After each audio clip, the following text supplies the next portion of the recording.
In yesterday's press conference and again in today's House meeting, Prime Minister Dean Barrow placed blame squarely with the Christian Workers Union when it comes to the absence of a valid collective bargaining agreement for the workers at the CIBC First Caribbean International Bank. The union's president, Audrey Matura-Shepherd, categorically denies that they had failed the employees and explained how the discussion went regarding a renewed collective bargaining agreement. What he doesn't know is that at that time, when the issue of the CBA came out, the bank had already, by the very admission of Mr. Rick Parkhill, been in negotiations to divest itself of that assets. So what is important for me to give here, and I have it written according to the history, the employees want to remind the Prime Minister that at the end of 2011, a CBA that lasted up to the end of December 2013 was signed. That CBA took a whole year to negotiate because the one before that had concluded the end of 2010. He does not know the culture with the bank, and clearly he does not know why the employees were skeptical to rush into a negotiation, having heard rumors of a sale. What I have here is an indication as to the history of what CWU now, as the bargaining unit, has done to try and engage FCIB on the issue of the CBA. When we first came in office, which would have been in January 2014, one of the first order of the day on January 13th, we wrote a letter, this is the letter, to the management, and we told them who our new executive was. And then we told them there is a need to urgently negotiate a successor collective bargaining agreement to cover our members employed at CIBC First Caribbean, and an introductory face-to-face is an appropriate initial action. So it was, for us from the union, it was important because one of the missions we had as new executive was to immediately negotiate as many CBAs as we can. We got a response to that letter on January 27th, at which time they said that they were proposing for us to meet till February 27th, 1 month later. That is not the action of any bank that claims that they were in a rush to deal with the CBA. And at that time, they said nothing about how we would go about negotiating a CBA. As a matter of fact, their key concern was the first partnership agreement between FICB, the presentation on the role of the Joint Consultative Committee, and that was the agenda, not CBA. We were the ones who told them we would want a CBA. After that, the other correspondence on the issue of collective bargaining agreement, whether you all believe it or not, came again from this union in May of 2015. I want the Prime Minister, and I challenge him to bring the documentary evidence from FCIB where he says that the bank has been pushing and harassing us to meet on a CBA.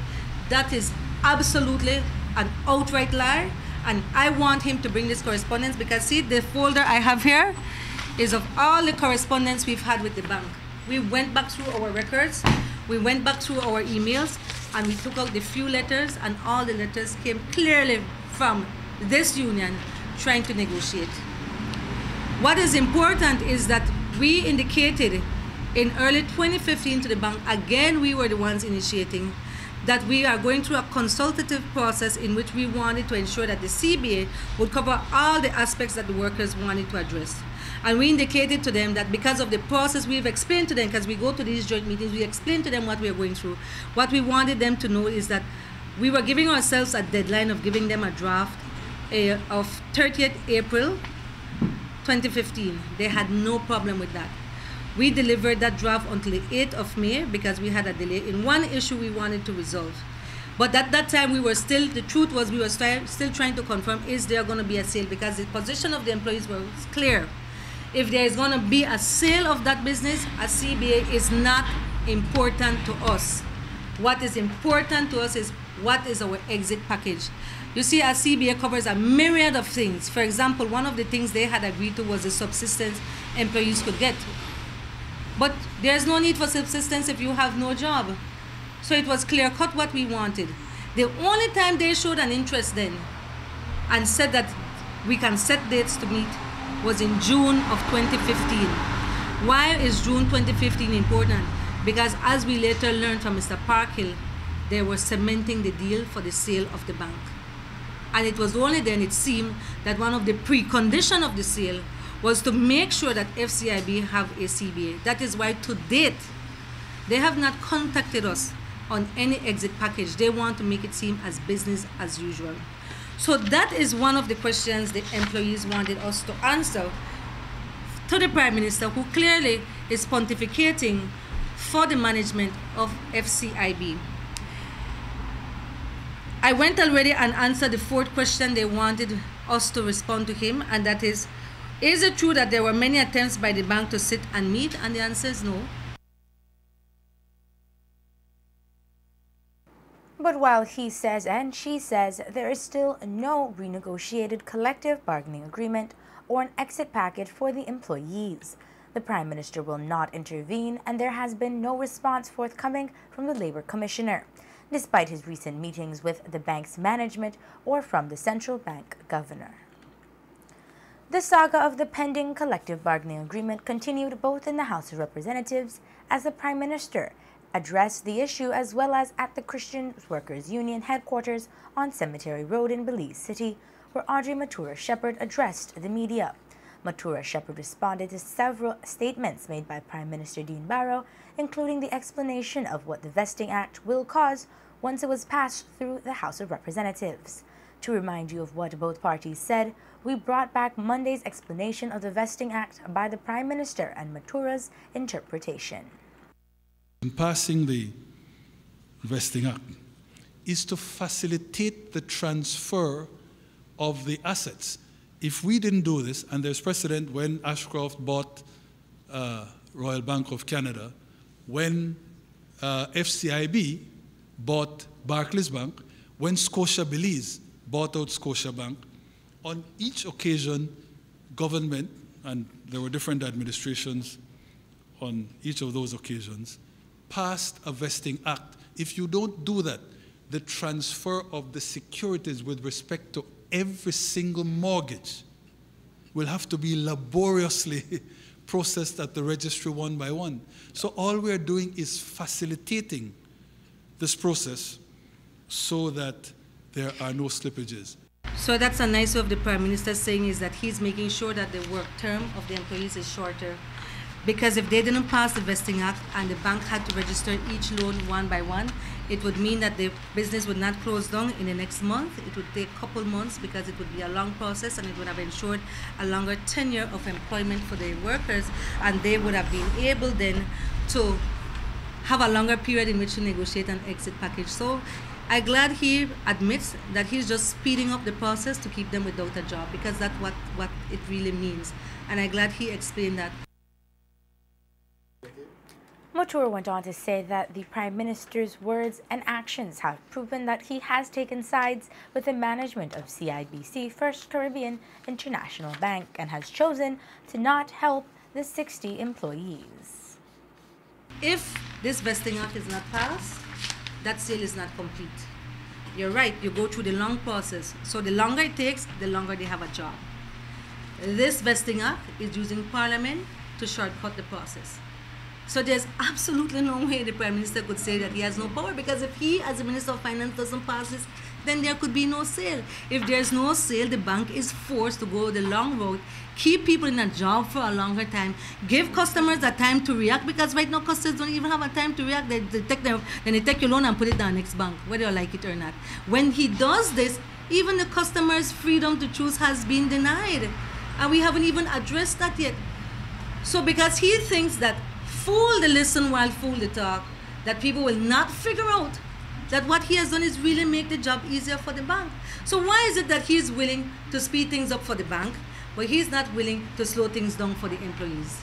Or why is it that while he's speeding up things to the bank, he doesn't use the same kind of leverage he has through Parliament to also make sure that the employees in this legislation, you see anything here that speaks that one of the conditions on which this is being passed is to ensure that the employees have signed off on anything? Because I've read it, I don't find it.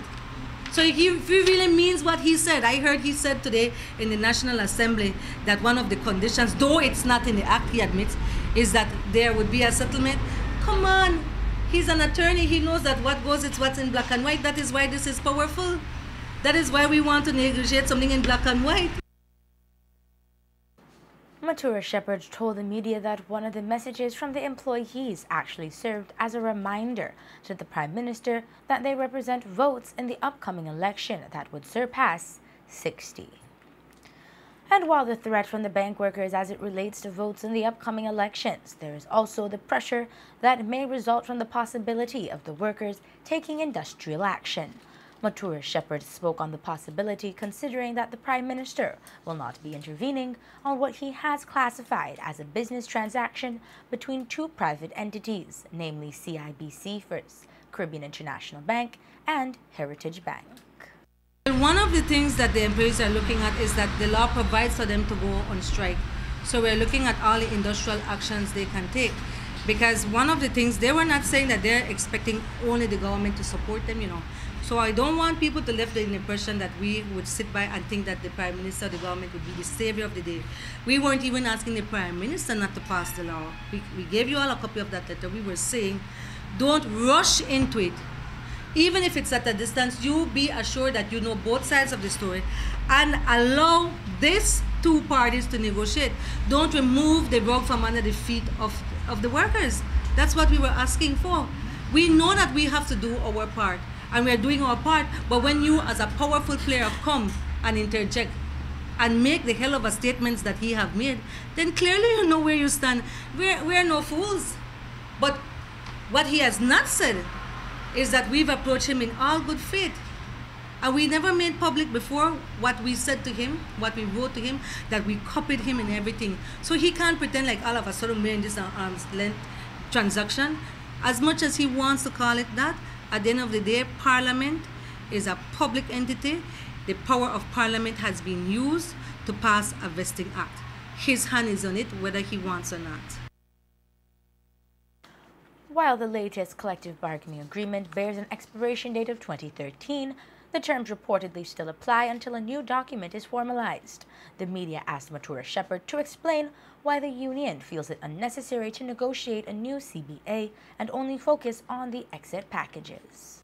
The harping over a CBA is neither here nor there, because the CBA as it stands, and even the one that we proposed without knowing that there was going to be a closure of the business, did not address key things that the employees would have wanted upon exit. So when we met with them, we said, and we had a proposed CBA to replace the other one. On August 6th, we made it clear to the management of FICB that going through the motion of dealing with all the issues in a CBA was a nullity, because the old one still exists. So all the issues of maternity leave, any overtime, that still exists.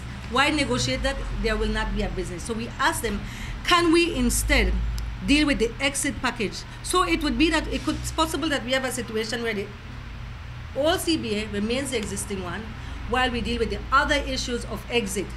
Or we totally don't deal with anything in the old CBA, because what is there is still subsisting, and we deal strictly with what we call an exit package. If they want to marry it into the CBA, or they want to do it apart, it's neither here nor there. That's not the issue. The issue is that we want to address the issues of departure, full departure.